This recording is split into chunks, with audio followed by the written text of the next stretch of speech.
નમસ્કાર વિદ્યાર્થી મિત્રો, સરસ્વતી ગ્રુપ ઓફ એજ્યુકેશન દ્વારા ચાલતા આ ઈ-લર્નિંગ પ્રોગ્રામમાં હું બ્રિજેશ સાકળેચા ફરી એકવાર આપ સૌનું હાર્દિક સ્વાગત કરું છું. આપણે ધોરણ 10 ની અંદર વિજ્ઞાન વિષયની અંદર ચેપ્ટર નંબર 1 નો અભ્યાસ કરતા હતા કે જેમાં આપણે આજે ચોથા લેક્ચર જે છે ત્યાં પહોંચ્યા છીએ. આગલા 3 લેક્ચરની અંદર આપણે પહેલા લેક્ચરમાં પ્રવૃત્તિ જોઈ, મેગ્નેશિયમની પટ્ટીવાળી કે ભાઈ મેગ્નેશિયમનો સફેદ કલર એની પટ્ટીનો અને સળગાવો બર્નરમાં તો પણ એ સફેદ જ્યોતથી સળગે અને એની રાખ આવે એ પણ સફેદ આવે. MgO આપણે યાદ રાખતા હતા, MgO અસલી મસાલે સચ.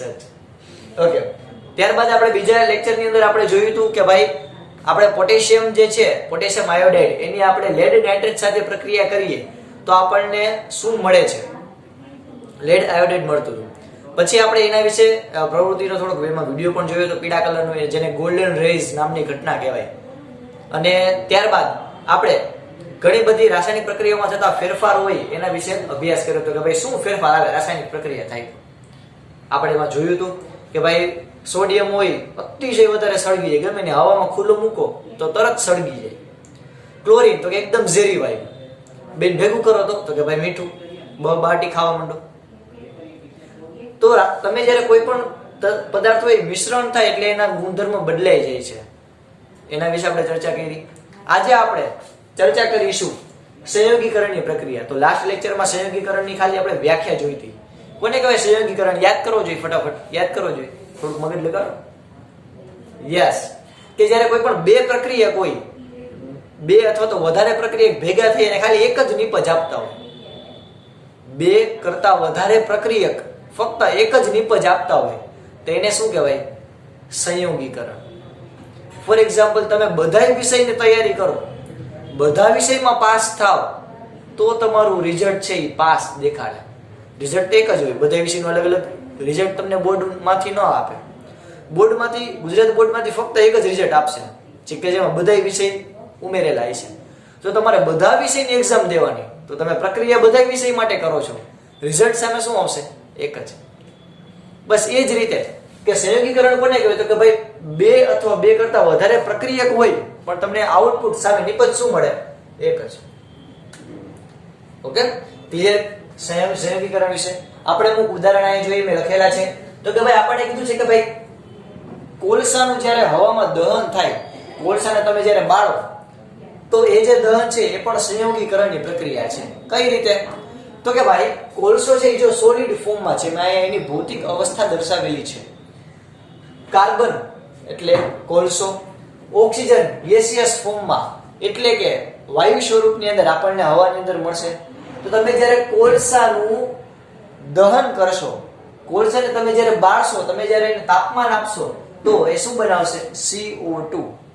સોટું, છોટું નહીં, સોટું, CO2 એટલે કે કાર્બન ડાયોક્સાઇડ. કયા ફોર્મમાં હશે છોકરાઓ? તો કે ભાઈ ગેસિયસ ફોર્મમાં હશે. ઓકે, આપણને બીજી પ્રક્રિયા આપેલી છે H2+O2 એટલે કે હાઇડ્રોજન અને ઓક્સિજન. હાઇડ્રોજન પણ ગેસિયસ ફોર્મમાં હોય, વાયુ સ્વરૂપે હોય, અને ઓક્સિજન છે એ પણ વાયુ સ્વરૂપે હોય. પણ બે ભેગા થઈને શું બનાવે? હવામાં હાઇડ્રોજન વાયુ સ્વરૂપે હોય, ઓક્સિજન પણ વાયુ સ્વરૂપે હોય, પણ બંને ભેગા થઈને શું બનાવે? તો કે ભાઈ પાણી એટલે કે પાણી. તો પાણીનો આપણને અણુસૂત્ર ખબર શું છે છોકરાઓ? H2O. હવે આ મેં એટલે બાકી રાખેલું છે, આપણને લિક્વિડ ફોર્મમાં મળશે, આ ખબર છે. હવે અહીંયા જો હાઇડ્રોજન 2 છે તો હાઇડ્રોજન 2 છે, એમાં કઈ વાંધો નથી. અહીંયા ઓક્સિજન 2 છે પણ અહીંયા ઓક્સિજન એક જ છે. તો આપણે આ સમીકરણને સંતુલિત કરવું પડે. તેના માટે આપણે શું કરશું છોકરાઓ? તો કે ભાઈ અહીંયા 2 છે, અહીંયા આપણે 2 ઓક્સિજન લેવા પડે એટલે આપણે અહીંયા 2 કરીએ, 2. તો અહીંયા જો ઓક્સિજન કેટલા થઈ ગયા? 2 થઈ ગયા. આ 2 આને ગુણાય ઓક્સિજન ને તો થઈ ગયું 2. હાઇડ્રોજન સાથે 2 ગુણાય, હાઇડ્રોજન 2 હતા એટલે 2 ને 2 4. તો અહીંયા આપણે કેટલા હાઇડ્રોજન કરવા પડે? 4. તો એના માટે મારે શું કરવું પડે? 2. એટલે કે 4 હાઇડ્રોજન અને 2 ઓક્સિજન થઈ ગયું. તો આવી રીતે તમે પ્રક્રિયા સંતુલિત કરી શકો કે જે આપણે લાસ્ટ લેક્ચરમાં ડિટેલમાં જોયું હતું, સ્ટેપ બાય સ્ટેપ. આમાં કાંઈ નથી, તમે પ્રેક્ટિસ કરશો ને છોકરાઓ તો તમને વધારે આવડી જશે. ચાલો, ત્યારબાદ આપણે જોઈએ તો કે ભાઈ દિવાલને ઢોળવા. આ પહેલા હું તમને એક કહી શકાય કે આપણે આગલા લેક્ચરનું થોડુંક બ્રીફ રિવિઝન કરીએ. તો આપણે આગલા લેક્ચરમાં અમુક પદાર્થ જે છે ભણી ગયા હતા, જેમ કે ભાઈ આપણે આ પદાર્થ ભણી ગયા હતા CaO, કાઓ, કાઓ કેલ્શિયમ ઓક્સાઇડ કે જેનું નામ શું હતું? ક્વિકલાઇન.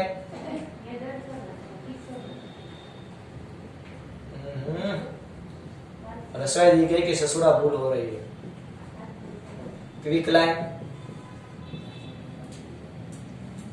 તો આની આપણે જ્યારે પ્રક્રિયા કરતા હતા કેની સાથે યાદ કરવો જોઈએ તો કે ભાઈ તમે આની પ્રક્રિયા કરતા હતા પાણી સાથે. આના બધા પાણી ઉમેરો એટલે ચૂનો ફૂટે. તમને યાદ હોય તો કે કેલ્શિયમ ઓક્સાઇડ હોય કે ચૂનો હોય, કાચો ચૂનો, એને તમે પાણી ઉમેરો તો ચૂનો ફૂટે. આપણે એને નામે પૂછું ચૂનાનું ફૂટવું. તો તમને જે નિપજ મળશે શું મળશે તો કે CaOH ટ્વાઇસ, જેને આપણે નામ આપતા હતા ફોડેલો ચૂનો અથવા તો વોટર લાઈમ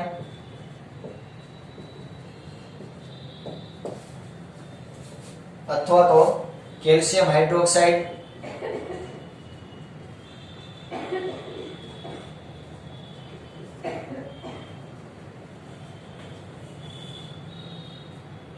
રેડી, અથવા તો આને નામ તો ચૂનાનું નીતર્યું પાણી.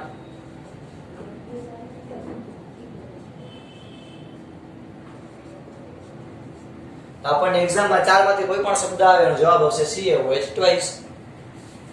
તો આપણે લાસ્ટ લેક્ચરમાં જોયું હતું કે ભાઈ ચૂનો હોય એમાં તમે પાણી ઉમેરો તો ફોડેલો ચૂનો બને. ચૂનાનું ફૂટવું જેને કહેવાય, ફૂટવું, CaOH ટ્વાઇસ. તો જ્યારે તેને ઘરની દિવાલોમાં ઢોળવામાં આવે, હવે જો આ પ્રક્રિયા એ જ છે, CaO એમાં H2O ઉમેરો તો શું થશે તો કે આપણે આ પ્રક્રિયાને પહેલા સમજવાની ટ્રાય કરી. યાદ કરો, મેં તમને ત્યાં વખતે ઓલરેડી કરાવી દીધી હતી, છતાં પણ હું અત્યારે રિપીટ કરાવું છું. આમાં બે આયન હશે, H+ OH-. આયા તો કે આયા પણ બે આયન હશે, Ca2+ અને O2-. તો શું થશે તો કે ભાઈ આ બે જોડાઈ જશે. આ બે જોડાઈ જાય એટલે શું મળશે તો કે આ OH બનશે. અહીંયાથી OH હતું અને આ કેલ્શિયમ તો એમનો બિચારો વાંઢો જ રખડે. તો OH કેટલા થઈ ગયા? 2 થઈ ગયા. અને Ca કેટલું છે? 1. તો આ શું બનશે તો કે ભાઈ આની -1 આની -1 સંયોજકતા માઈનસ માઈનસ +2 એટલે કે માઈનસ માઈનસ પ્લસ થાય એટલે -2 અને +2 પ્લસ એટલે કે CaOH ટ્વાઇસ થઈ ગયું આ સંયોજન. એટલે આ પ્રક્રિયા આયો બધાને ક્લિયર થઈ છે, તો એને છતાં મેં રિપીટ કરી CaOH ટ્વાઇસ. ઓકે, તમને આ જે સ્વરૂપ મળે એ કેવું મળશે? એક્વિયસ ફોર્મમાં, એટલે કે ભાઈ પ્રવાહી સ્વરૂપે તમને જોવા મળશે એક્વિયસ ફોર્મમાં. QQ નથી, AQ છે. તો જ્યારે આ જે ચૂનાનું નીતર્યું પાણી હોય, ફોડેલો ચૂનો, એને જ્યારે ઘરની દિવાલોમાં ઢોળવામાં આવે, ઢોળવા માટે કે ભાઈ ઢોળ્યું, પાણી ઢોળ્યું, એવી રીતે ઢોળવાની વાત નથી કરતા. ઢોળવામાં આવે એટલે તો કે તમે જ્યારે કલર મારો તો તમે શું કરો છો? દિવાલને મોઢાને નહીં વળી કે મોઢામાં કલર મારીએ, કલર જાય તો પૈસા પાછા. આપણે દિવાલને જ્યારે કલર મારીએ તો શું કરે તો કે ભાઈ આપણે જે કે પણ આપણી પાસે દ્રાવણ છે, જે કલર છે, એ કલરને આપણે દિવાલ ઉપર ઢોળીએ છીએ. તો એટલે ઘરની દિવાલોને ઢોળવું એટલે તો કે ભાઈ આપણી કાઠિયાવાડી ભાષામાં કલર મારવો દિવાલ. તો જ્યારે તેને ઘરની દિવાલોમાં ઢોળવામાં આવે ત્યારે હવામાંનો CO2, આપણે વાતાવરણમાં CO2 કાર્બન ડાયોક્સાઇડ વાયુ છોટું રહેલો હોય છે, સોટું.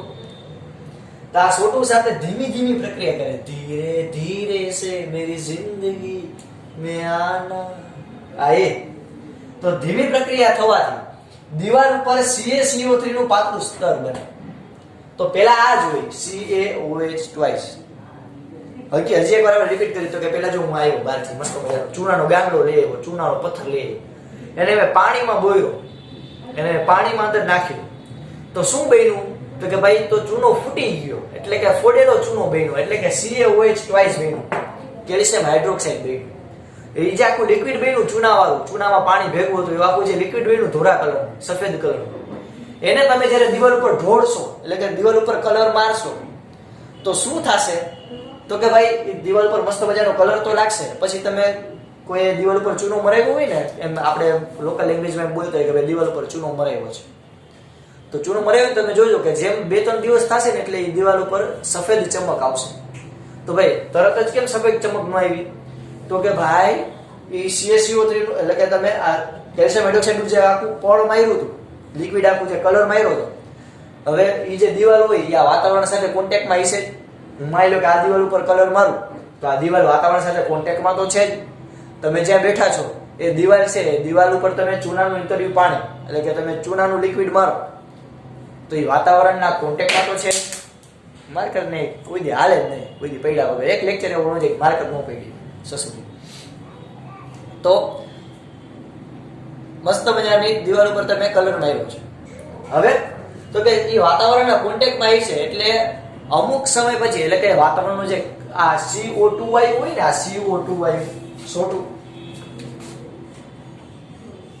એ કાર્બન ડાયોક્સાઇડ વાયુ છે એ આ ચૂના સાથે પ્રક્રિયા કરે. આપણે જે દિવાલ ઉપર ચૂનું માર્યું હોય ને એની સાથે પ્રક્રિયા કરે અને પ્રક્રિયા કરીને શું બનાવે?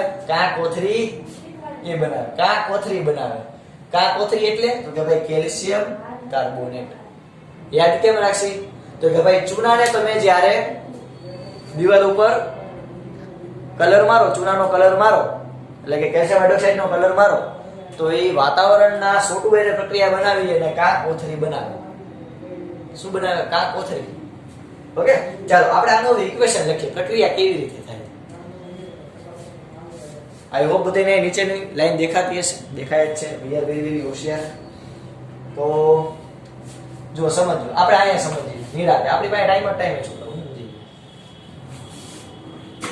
શું હતું તો કે ભાઈ CaOH ટ્વાઇસ આ આપણી નિપજ હતી. ઓકે, આ આપણી નિપજ હતી CaOH ટ્વાઇસ. આ આપણે દિવાલ ઉપર કલર માર્યો, એમાં વાતાવરણનો કાર્બન ડાયોક્સાઇડ વાયુ ભેગો થાય તો શું પ્રક્રિયા થાય તો કે આપણે જો ડિટેલમાં સમજીએ. આ બધે લખાઈ ગયું છે, આ બધે પહેલા લખી દો. ચાલો એટલે મસ્ત મજાને આપણે પૂછી શકીએ.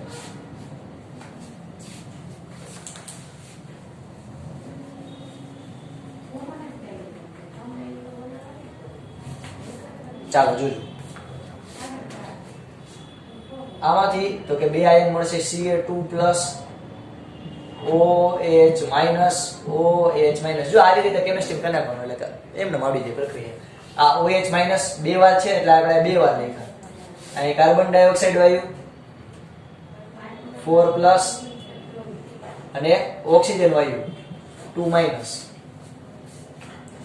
તો આમાં શું પ્રક્રિયા થાય તો કે ભાઈ બને છે કાકો3. શું બને છે? આપણે હમણાં જોયું કાકો3. તો અહીંયા જો 3 ઓક્સિજન, એક જ કેલ્શિયમ છે. તો અહીંયાથી જો 3 ઓક્સિજન લઈ લો. આ 1 2 અને 3. આ 3 ઓક્સિજન તો યુઝ થઈ ગયા. આ 1 2 અને 3 3 ઓક્સિજન યુઝ થઈ ગયા CO3 માં. કેલ્શિયમ આ જ છે, કાર્બન એક જ છે. હવે કોણ વધ્યું? હાઇડ્રોજન વધ્યું. કેટલો વધ્યો? આ 1 અને 2 હાઇડ્રોજન વધ્યા. તો શું બનશે? +H2 +H2.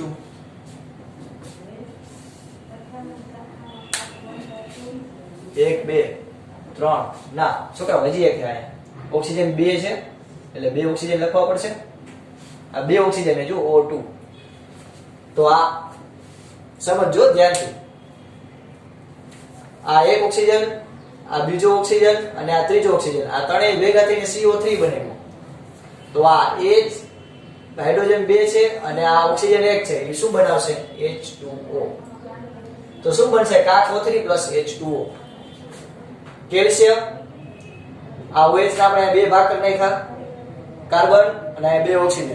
શું થશે તો કે ભાઈ હાઇડ્રોજન ના 2 અને એક ઓક્સિજન બે ભેગા થઈને H2O બનાવી નાખશે. બાકીનું બધું નાખી દેવાનું CaCO3. ઓલરેડી ઇક્વેશન જો સંતુલિત જ છે, કંઈ કેવું પડે એમ નથી. આ એવું બધાને ક્લિયર થયું છે કઈ રીતે કાકોથરી બને, એટલે કે કઈ રીતે કેલ્શિયમ કાર્બોનેટ બને. એટલે કે તમે દિવાલ ઉપર જે મારો અમુક સમય પછી કલર વધારે સારો આવશે અને અમુક સમય પછી જો ધોળવાના એટલે કે કલર મારવાના 2-3 દિવસ બાદ સફેદ કાકોથરીનું ચમકવાળું પડ થાય. મસ્ત મજાનું ચમકેલું એટલે કે આમ મસ્ત ધોળો કલર ઉઠાવા આવે એવું થઈ જાય. બરોબર? તો આપણે આ પ્રક્રિયા મસ્ત મજાની સમજાય. ઓકે, ફટાફટ બધા બુક ની અંદર લખી લ્યો પછી આપણે આગળ વધીએ. ચાલો આપણે હવે જોઈએ ઉષ્માક્ષેપક રાસાયણિક પ્રક્રિયા. ઉષ્માક્ષેપક રાસાયણિક પ્રક્રિયા કોને કહેવાય? તો કે ક્ષેપક એટલે તો કે છોડવું. ક્ષેપક એટલે છોડવું. હૃદયનાક કર્ણક ક્ષેપકની વાત નથી. જે રાસાયણિક પ્રક્રિયામાં નિપજના નિર્માણની સાથે એટલે કે કોઈ એવી રાસાયણિક કેમિકલ રિએક્શન હોય કે એમાં કોઈ કેમિકલ રિએક્શન હોય એમાં નિપજની સાથે નિપજ તો મળે જ આપણને, પ્રોડક્ટ તો આપણને મળે જ, પણ એની સાથે બાય પ્રોડક્ટ તરીકે આપણને ઉષ્મા મુક્ત થતી હોય, આપણને ગરમી પણ મળે, તો એવી પ્રક્રિયા હોય એને કહેવાય ઉષ્માક્ષેપક પ્રક્રિયા. તમે એનું લાઈવ એક્ઝામ્પલ આપો. તમે ઘણીવાર બેટરી હોય ઘરે બેઠા બેઠા ફળી ગઈ છે, બેટરી મોબાઈલની બેટરી, જે બેટરી વાળા પહેલા મોબાઈલ આવતા જોરથી તોડો તો અંદરથી આમ ફૂગો થઈ જાય, બેટરીની ઉષ્મા મુક્ત થાય પછી ફાટે. તો એને ઉષ્મા મુક્ત કરી, તો એ જે કેમિકલ રિએક્શન થઈ એ ઉષ્માક્ષેપક પ્રક્રિયા. તો જે રાસાયણિક પ્રક્રિયામાં નિપજના નિર્માણની સાથે એટલે કે આપણને જે પ્રોડક્ટ મળે છે એની સાથે ઉષ્મા પણ મુક્ત થાય તો એને કહેવાય ઉષ્માક્ષેપક રાસાયણિક પ્રક્રિયા. ઉદાહરણ તરીકે આપણે જોઈએ તો કુદરતી વાયુ. કુદરતી વાયુ કોને કહેવાય? તો કે યાદ રાખજો છોકરાઓ, આ અમુક વર્ડ્સ જે છે યાદ રાખજો. કુદરતી વાયુનું અણુસૂત્ર શું? તો કે મિથેન ને કુદરતી વાયુ કહેવાય. કોને? મિથુન. હૈયા, એ મિથુન નહીં પણ મિથેન. મિથેન એનું અણુસૂત્ર છે CH4. મિથેન, મિથુન ચક્રવર્તીની વાત નથી કરતા અહીંયા. મિથેન એટલે CH4. તો કુદરતી વાયુ તરીકે CH4 એને આપણે હવામાં સળગાવીએ ઓક્સિજનની હાજરીમાં તો આપણને શું મળે? તો કે ભાઈ હવાની હાજરીમાં આપણને સળગાવતા આપણને O2 મળે અને H2O પાણી મળે, કાર્બન ડાયોક્સાઇડ અને પાણી મળે. આ પ્રક્રિયા સંતુલિત નથી, સંતુલિત કરવી પડે કારણ કે અહીંયા 3 ઓક્સિજન છે, અહીંયા 2 જ છે. તો આપણે શું કરશી? તો કે ભાઈ આપણે કંઈક એવું કરશી કે કંઈક બધું સંતુલિત થાય. એના માટે આને આપણે 2 વડે ગુણીએ તો 2 દુ ને 4. તો અહીંયા પાછળ જો આને હું 2 વડે ગુણું તો આ થઈ ગયા, અહીંયા 2 ઓક્સિજન, અહીંયા 2 ઓક્સિજન, તો અહીંયા હાઇડ્રોજન થઈ ગયા 4. હાઇડ્રોજન 4 જ છે, કાર્બન 1 થઈ ગયું. પ્રક્રિયા સંતુલિત. ઓકે, કોલસાનું દહન આપણે હમણાં જ કર્યું. C+O2 શું મળશે?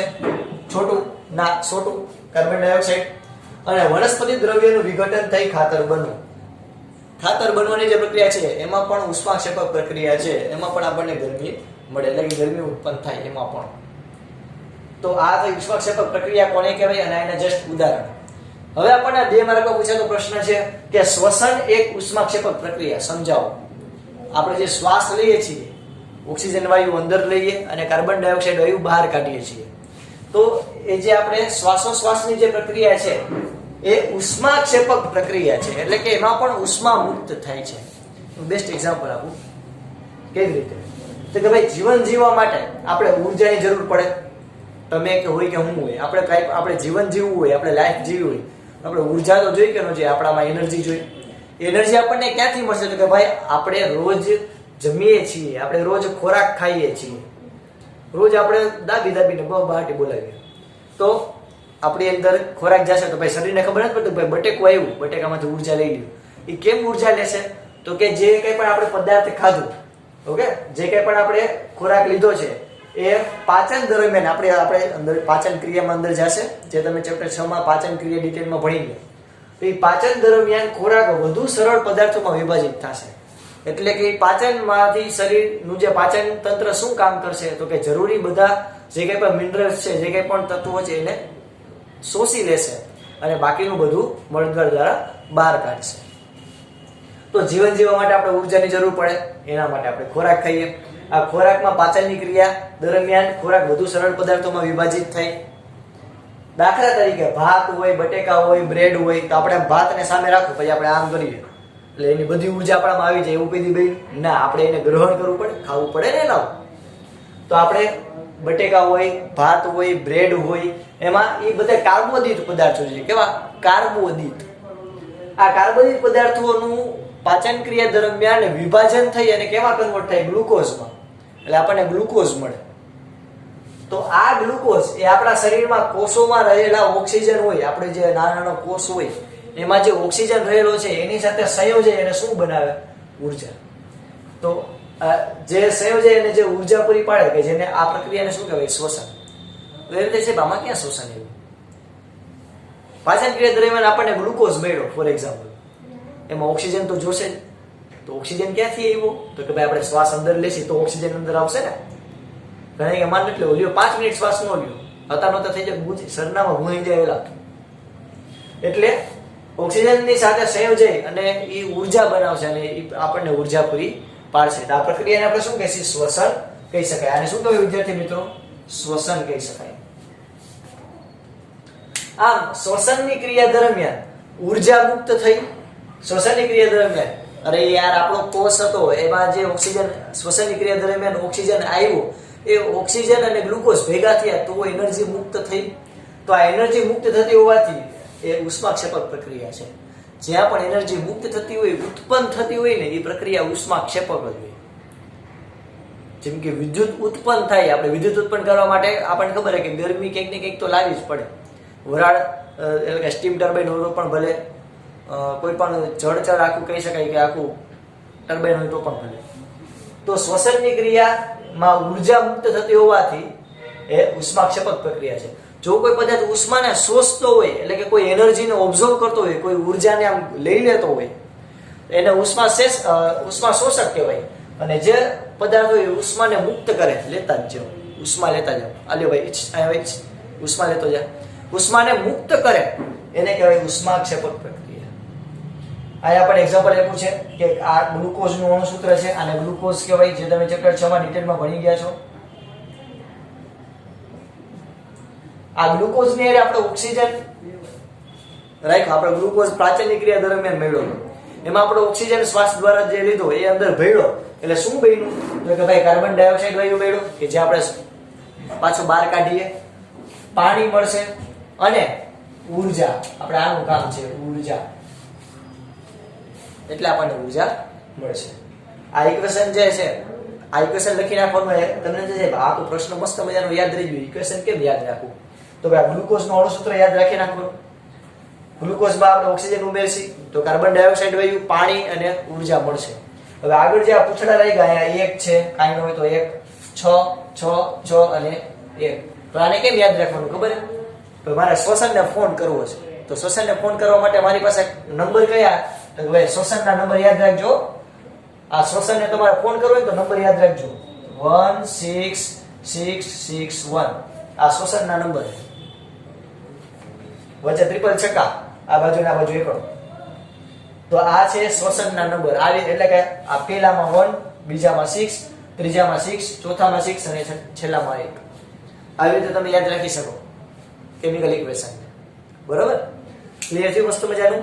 તો આજે આપણે ચૂનાને ઢોળવું એટલે કે કલર મારી તો અમુક 2-3 દિવસ પછી કલર ઉઘડે એટલે કે વધારે સફેદ થાય, ચમક આવે, એની પ્રક્રિયા કા કોથળી બને છે એમાં. બરોબર? કા કોથળી એ આપણે જોયું. ઉષ્માક્ષેપક પ્રક્રિયા જોઈ અને શ્વસનની પ્રક્રિયા એ પણ એક ઉષ્માક્ષેપક પ્રક્રિયા છે. એમાં ઉર્જા મુક્ત થાય છે એ પણ આપણે. બરોબર વિદ્યાર્થી મિત્રો? નેક્સ્ટ ટાઈમ આપણે વિઘટનની પ્રક્રિયાનો ટોપિક લઈને તમારી સમક્ષ આવશું. તો આપણે આ પહેલી પ્રક્રિયા ભણ્યા, વિવિધ રાસાયણિક પ્રક્રિયાઓ છે એમાં આપણે પહેલી પ્રક્રિયા ભણ્યા સંયોગીકરણની પ્રક્રિયા, સંયોગીકરણની પ્રક્રિયા, પછી ભણ્યા ઉષ્માક્ષેપક પ્રક્રિયા. હવે આપણે નેક્સ્ટ લેક્ચરમાં જોશું વિઘટનની પ્રક્રિયા. ત્યાં સુધી અહીંયા સુધી રાખીએ. જય ભારત, જય હિન્દ. બધા ફટાફટ તમારા બુકની અંદર રંગબેરંગી પેનથી લખી લેજો.